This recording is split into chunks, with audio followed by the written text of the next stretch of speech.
Ada yang masih sampai sekarang saya heran tentang uang fiat atau penciptaan uang oleh Amerika terhadap mata uangnya yaitu dolar. Apa yang saya herankan?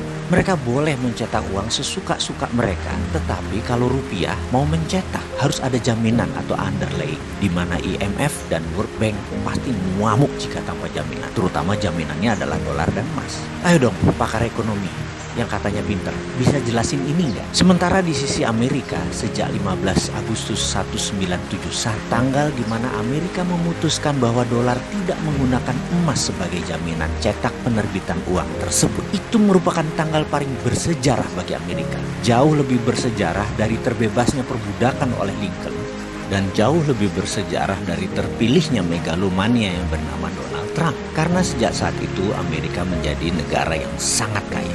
Kenapa? Karena mereka suka-suka cetak uangnya. Sesungguhnya kita harus berani menantang hal ini, terutama para pakar ekonomi kita, dengan pertanyaan sederhana, terbitnya dolar itu berdasarkan apa?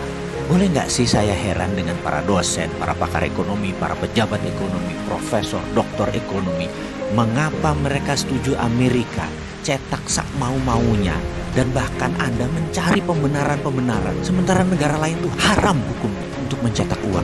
Dan hebatnya lagi, pejabat negara yang pasrah bongkoan dengan konsep ini tuh banyak. Saya tidak habis pikir, apa yang menyebabkan banyak negara tidak berani cetak uang sendiri seperti Amerika? Inflasi. Kok Amerika cetak sak mau-maunya, inflasi mereka di bawah 3 atau 4% sih? Subprime mortgage, skandal keuangan menghentak ekonomi Amerika hingga 8 juta pengangguran dan merugikan triliunan dolar di tahun 2008 yang menghajar banyak lembaga mitra Federal Reserve seperti Goldman Sachs, JP Morgan dan lain sebagainya.